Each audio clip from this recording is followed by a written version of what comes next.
Olá, nesse subtema nós vamos tratar um pouco mais rápido para tentar fazer com que o vídeo fique um pouco menor, né? E vamos falar sobre a distribuição da população pelo mundo e sobre o crescimento populacional.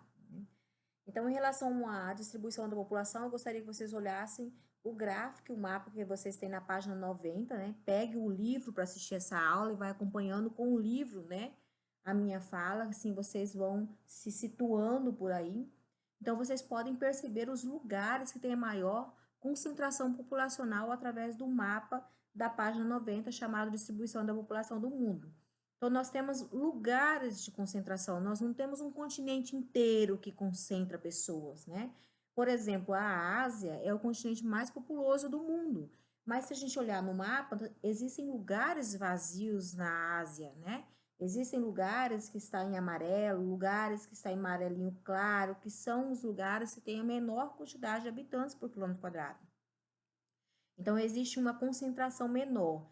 E no sul da Índia, por exemplo, olha a Índia, a quantidade de pessoas. A Índia é o segundo país mais populoso do mundo, né? Tem 1,2 bilhão de pessoas, né? Então, a Índia ela tem uma concentração populacional bastante grande. Lembrando também que a Índia é uma península que tem poucos lugares difíceis de viver, como áreas montanhosas, desertos, né, e etc. Então, na Índia toda tem uma boa distribuição populacional. Mas a região norte da Índia, que é uma região onde tem uma planície chamada Indo-Gangética, onde está o rio Ganges, né, e outros rios importantes. Então, essa é a região de maior concentração populacional da Índia e é uma das regiões de maior concentração de pobreza também. Na China, na região leste da China, nós temos o Japão lá no meio do Oceano Pacífico, né? Tóquio, lá, Japão, todo em vermelhinho escuro, porque o Japão ele é um país bastante pequeno, né? Ele tem uma grande quantidade de pessoas, então por isso ele é super populoso, tem uma grande quantidade de pessoas por quilômetro quadrado, tá aí de mais 100 pessoas por quilômetro quadrado. Mais embaixo nós temos população mundial por continente. Então, olhando só para o gráfico, vocês podem perceber que a Ásia é o país que tem a maior quantidade de pessoas, né? 60% da população do mundo, hoje mais de 60% da população do mundo está concentrado nesse continente. Então, avançando, vocês podem perceber aqui na página 91 que vai estar falando sobre esses lugares com grande densidade populacional, né? Regiões mais antigas, regiões relacionadas à Índia, à China, ao Nordeste dos Estados Unidos, lá onde está Nova York no mapa, né? É uma região extremamente povoada. Foi a primeira região a ser colonizada nos Estados Unidos, né? A região das 13 colônias. No Brasil também nós temos, né, no sul, lá em Buenos Aires, na Argentina, nós temos também uma grande concentração de pessoas e o texto da página 91 vai estar trazendo isso aí para vocês. Na página 92, nós temos um gráfico bastante interessante que vocês precisam compreendê-lo, né? Compreender, na verdade, as razões pelas quais esse gráfico se formou. Então, vocês podem perceber que até 1900, né, o século passado, a população mundial ela era praticamente estável entre 1 bilhão e pouquinho, né? Crescia lentamente, né? A partir de 1900, ocorreu aí uma subida drástica da quantidade de pessoas no mundo, né? Parecendo até o gráfico do Covid-19, né? E o texto, todo o texto aí da página 92, da página 93, ele vem trazendo os motivos pelos quais ocorreu esse avanço, né? Que vocês estão vendo aí no gráfico. Dentro desses textos, vocês têm alguns conceitos que vocês precisam compreender. Por exemplo, o que é o crescimento natural, o crescimento vegetativo, né? Nós temos algumas terminologias que vocês vão encontrar pelo texto que é importante que vocês saibam o significado. Então, o crescimento vegetativo é o crescimento natural da população, né? Então, como que eu vou analisar esse crescimento vegetativo, esse crescimento natural da população? Eu vou fazer uma conta, né? Vou subtrair a taxa de natalidade pela taxa de mortalidade. Aquilo que sobrar é o crescimento vegetativo. Então, a população cresce de acordo ou não cresce, né? De acordo com o saldo dessa conta. Se a quantidade de pessoas que morreram foi maior do que a quantidade de pessoas que nasceram, então, com certeza, irá reduzir o crescimento populacional. Agora, se a taxa de crescimento de natalidade for maior do que a de mortalidade, então vai haver crescimento, como vocês estão vendo aí no gráfico. Então, no século XX ocorreu uma situação que o mundo ainda não tinha visto em relação ao crescimento populacional.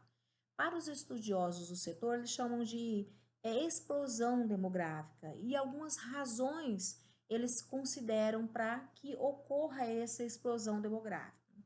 Então, o que aconteceu? Aconteceu a Revolução Industrial. Com a Revolução Industrial, houve o aumento da tecnologia, o avanço da tecnologia, houve um avanço na produção de medicamentos, de vacinas, né, que reduziu o índice de mortalidade. Então, vocês devem já ter ouvido uma história da sua avó, da sua bisavó, que teve 12 filhos, mas só sobreviveram 6, por exemplo, 5, algumas até menos, né? Então, o índice de mortalidade do século XVIII, do século XVII, era muito superior do que o índice de mortalidade que nós temos hoje. Então, por quê? Agora, por exemplo, com o Covid-19, por que está tendo tantas mortes? Porque ninguém sabe ainda como se tratar, né? Que remédio que vai fazer efeito, se existe uma medicação que realmente faça efeito.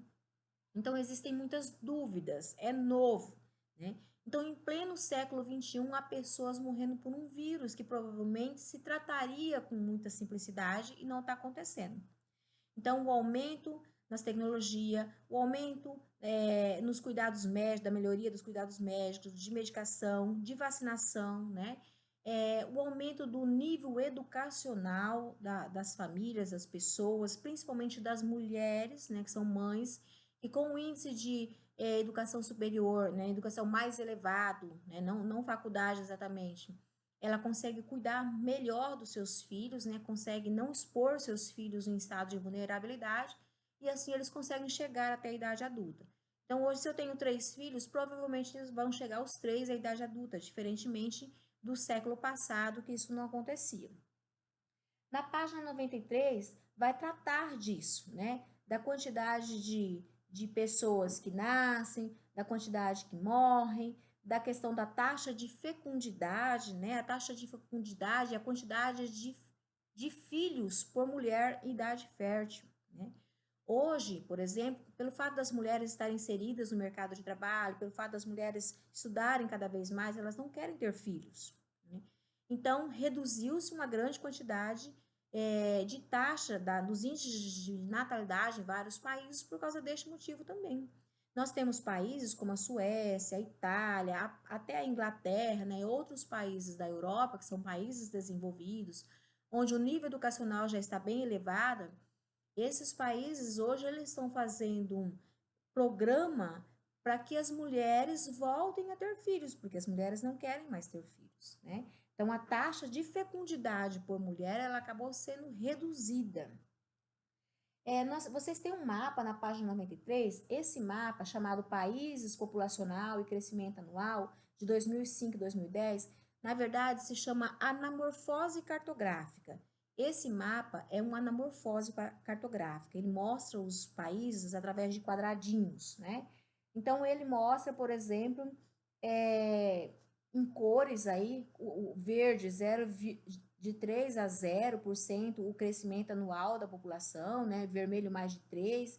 Então, quais lugares no mundo tem menos crescimento anual da população? Quais lugares no mundo tem maior crescimento populacional? Então, quanto mais vermelho, mais alto o crescimento. Quanto mais amarelo ou verde, menor o crescimento. Então, vocês podem perceber que países da Europa têm índice negativo de crescimento, ou seja, morrem mais pessoas do que nascem. E vocês podem ver a China, né, que tem aí está bem aparente, embora a China seja o país mais populoso do mundo, a China hoje tem o menor índice de natalidade, porque um dos menores, aliás, por causa de um programa de contenção populacional chamado de política do filho único, né? Talvez vocês já ouviram falar, se vocês não ouviram, é muito importante que vocês façam uma pesquisa rapidazinha aí para vocês ir sabendo do que se trata, para o vídeo não ficar muito longo, que eu já estou concluindo, tá? Muito bem. A próxima subtrack, então nós falamos aqui sobre o crescimento da população, a distribuição da população, né? e alguns motivos pelos quais elevou-se esse crescimento populacional. E na próxima aula eu vou fazer um outro vídeo, depois nós vamos tentar fazer isso bem devagar, né? Por subtemas, por tópicos aqui dentro deste capítulo e assim sucessivamente. Bom, era isso, espero que vocês gostem, tá? Tô com muita saudade de vocês, beijo grande, até a próxima!